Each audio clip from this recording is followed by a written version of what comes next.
కూర్చోండి మందరు కూర్చోండమ్మా కూర్చోండమ్మా అక్కడ కూర్చోండి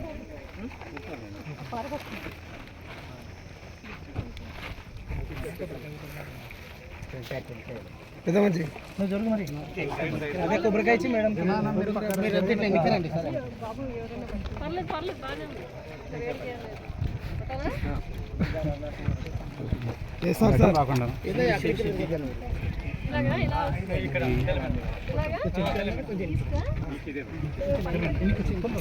కొంచెం జరగండి అన్న వాళ్ళకి ఫోటోగ్రాఫర్లకి అడ్డం జరగండి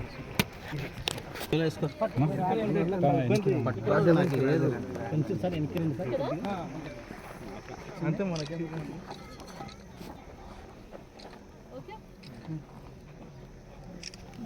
మేడం ముందు పోగా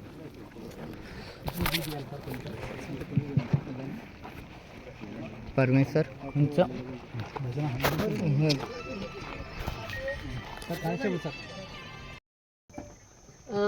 ముఖ్యంగా ప్రభుత్వం ఈ కార్యక్రమం అంటే నీటి భద్రత జలధార జలహారతి అనే కార్యక్రమం ఎందుకు చేపట్టింది, ఇంత తీసుకుంటున్నారు అంటే మన ముఖ్యంగా రాయలసీమ జిల్లాల వైపు వస్తే మన కర్నూలు జిల్లా చాలా కరువు ప్రాంతం.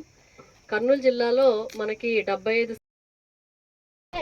సో దీన్ని బట్టి ఇదే కాకుండా ఇక్కడ చాలా దగ్గర చూస్తున్నాను నేను, ఆడపిల్లలకి 10వ క్లాస్ అయిన వెంటనే పెళ్ళిళ్ళు చేస్తున్నారా లేదా? బాధ్యత వదిలించుకోవడానికి. మరి ఎందుకు కనాలి పిల్లల్ని? బాధ్యత వదిలించుకుంటున్నారు. ఏమవుతుంది దానివల్ల? ఒకవేళ మీకు వచ్చే అల్లుడు మంచివాడు కాకపోతే జీవితం అంతా మీది ఆమెది ఇద్దరిది. ఒకవేళ మనకి చెప్పలేం కదమ్మా, దురదృష్టవశాత్తు డెలివరీ అప్పుడు ఏదైనా జరగవచ్చు, లేదా అంగవైకల్యంతో పుట్టొచ్చు, అది ఇంకా ప్రమాదం. జీవితాంతం ఆ అంగవైకల్యం ఉన్న ఆ పిల్లనో వాళ్ళ కింద చూసుకొని వాళ్ళ కింద చేసేటప్పటికి జీవితం అయిపోద్ది. అవునా కాదా? అందుకు ఆడపిల్లల్ని కొంచెం డిగ్రీ వరకు చదివించండి. వాళ్ళు ఉద్యోగాలు చేస్తారా లేదా తర్వాత విషయం. కనీసం పిల్లలు, ఎందుకంటే ఆడపిల్లలు డిగ్రీ వరకు చదువుకున్న తర్వాత ఖచ్చితంగా వాళ్ళు వాళ్ళ కుటుంబాన్ని చూసుకోగలుగుతారు. ఇప్పుడు మీరు 10th క్లాస్లో పెళ్లి చేసేసి పంపించిన తర్వాత ఓకే వాళ్ళ ఆయన మంచోడే, లేకపోతే అత్తమామ మంచి కుటుంబం, మంచి వాళ్ళు, సంతోషం. రేపు పొద్దున పిల్లలు ఉంటారు, పిల్లలకి మళ్ళీ చదివించాలి కదా. ఎవరు చదివిస్తారు? తల్లి చదువుకుంటేనే పిల్లలు బాగుపడతారు ఆ కుటుంబంలో. అంటే ఆ కుటుంబం బాగుపడాలి అంటే, ఆ కుటుంబంలో వెలుగు నిండాలి అంటే మీ అమ్మాయి చదువుకోవాలి. చదువుకుంటేనే అక్కడ ఏ అమ్మాయి అయితే చదువుకుంటుందో వాళ్ళ పిల్లలు వాళ్ళ కుటుంబం అంతా కూడా బాగుంటుంది. కాబట్టి దయచేసి ఆడపిల్లలకి డిగ్రీ వరకు చదువుకోనివ్వండి, పెళ్లి మాత్రం చెయ్యవద్దు. తర్వాత చేసుకోండి, డిగ్రీ అయిన తర్వాత మీ ఇష్టం. ఓకే, అర్థమైందా నేను చెప్పినవి?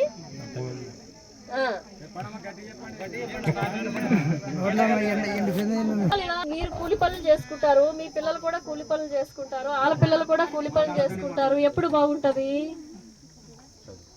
చదువుకుంటేనే ఆ కుటుంబం పైకి వస్తుంది, చదువుకోకపోతే రాదు. ఇప్పుడు మగ పిల్లల కన్నా ఆడపిల్లలే బాగా చదువుతున్నారు. ఆ విషయం తెలుసా? పోనీ మీకు తెలుసా? ఇంటర్ పర్సెంటేజ్ ఎవరికైనా తెలుసా? ఇక్కడ ఇంటర్ పర్సెంటేజ్ లో అమ్మాయిలు 10% ఎక్కువ పాస్ అయ్యారు, ఎక్కువ మార్కులతో, ఎక్కువ మంది. ఓకే, దయచేసి ఆడపిల్లలు మాత్రం భారం అని అనుకోవద్దు. నేను అదే చెప్తున్నాను నేను. Okay, thank you. తెలియజేశారు. దయచేసి ప్రతి ఒక్కరు కూడా ఉదయం త్వరగా రావాలి పనికి. 5:30కు అలాగ వచ్చేస్తే 5:30 నుంచి 6 గంటలకు మొదటి ఫోటో తీసుకోవడం జరుగుతుంది. మరి 4 గంటల తర్వాత అంటే 10 గంటలకు ఇంకొక ఫోటో తీసుకోవడం జరుగుతుంది.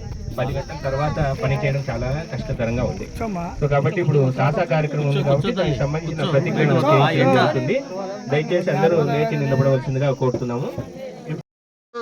విస్తీర్ణంతో కంపేర్ చేసుకుంటే అలాంటిది మనం 33% ఉండాలి మొక్కలు, మనకు 6% మాత్రమే ఉన్నాయి. ఈ సంవత్సరం PDDRDA గారికి చెప్తున్నాను, ఇప్పుడు డోమా కూడా చెప్తున్నాము, ఒక్కొక్క మొక్క ఇస్తాము. జాగ్రత్తగా దయచేసి మీ ఇంటి దగ్గర పెంచుకోండి. మీ ఇంటి దగ్గర, మీ కళ్ళంలోనో, మీ పొలంలోనో, ఎక్కడో దగ్గర మొక్క పెంచితే చాలా చాలా మంచిది. రేపు పొద్దున్న ఫ్యూచర్లో మన పిల్లలకి చాలా మంచిది. నీరు కలుషితం అవ్వకూడదు, అలాగే మట్టి కలుషితం, మొక్కలు కూడా చాలా చాలా ఇంపార్టెంట్, కలుషితాన్ని తగ్గిస్తాయి. కాబట్టి మొక్కలు కంపల్సరీగా నాటాలి. అలాగే మీ టాయిలెట్లు, అందరికి టాయిలెట్లు ఉన్నాయి ఇక్కడ? లేవా? ఉన్నాయి, వాడట్లేదా? ఉన్నాయి కానీ వాడం. ఉన్నా బయటకు పోతారు, చాలా తప్పు కదండి. బయటికి పోవడం అనేది చాలా తప్పు. బయటికి వాటర్ ఉంటుంది కదా, తాగడానికి నీరు వచ్చే బోరు, సంపు అక్కడ ఉంటాయి. అక్కడకి వెళ్ళి బహిరంగంగా మల విసర్జన చేశారు. ఏదైతే ఉంటుందో ఆ క్రిములు, ఆ కీటకాలు ఆ దీంట్లో, అది కాస్త మన ఆ భూగర్భ జలాల్లోకి వెళ్ళింది. అదే నీరు మళ్ళీ అక్కడ తాగారు. ఒకసారి ఆలోచించండి మీరే. మనకి అసహ్యం ఉంటుంది కదా, ఉంటుందా ఉండదా? బయట వెళ్ళకూడదు. బయట వెళ్తే మట్టిలోకి వెళ్తుంది. మట్టిలోకి వెళ్తే మళ్ళీ మనం అక్కడ పంటలు పండిస్తాం పక్కనే, లేదా నీరు తాగడానికి తీసుకుంటాం పైప్ లైన్ ద్వారా. ఎంత దారుణం అండి అది. ఇక్కడ గుంటూరులో అయితే ఒక దగ్గర తురకపాలెం అనే ఒక విలేజ్ లో 19 మంది చనిపోయారు. అది వేరే కారణం అవ్వచ్చు, ఈ డ్రింకింగ్ వాటర్ కంటామినేషన్ ఏదో కారణం వల్ల. అలాగా మనం ఏంటంటే చాలా జాగ్రత్తగా ఉండాలి. బహిరంగంగా మల విసర్జన చేయకూడదు. మనం ఎట్టి పరిస్థితుల్లో మన టాయిలెట్లు ఉన్నాయి, టాయిలెట్ ని నీట్ గా ఉంచుకోవాలి, టాయిలెట్లని వాడాలి. అంతే కదా. నీట్ గా ఉంటే వాడాలనే మనసు వస్తుంది, లేకపోతే ఎందుకు వస్తుంది, అటు వెళ్ళలేము. కాబట్టి నీట్ గా ఉంచుకోవాలి, ముఖ్యంగా ఆడవాళ్ళు. ఎందుకంటే మీరు ఇటుపక్కకు వచ్చి ఈ ఏమంటారు, కూలి పని చేసి డబ్బులు సంపాదించడమే కాకుండా మీ ఇంట్లో మీరు వండుతారు కదా, పిల్లలకి మీరే చూసుకుంటారు కదా, పిల్లలు చదువుతున్నారు లేదా మీరే చూసుకుంటారు కదా. మన ఆడవాళ్ళకి ఎక్కువ బాధ్యత ఉంటుంది కుటుంబం మీద, అవునా?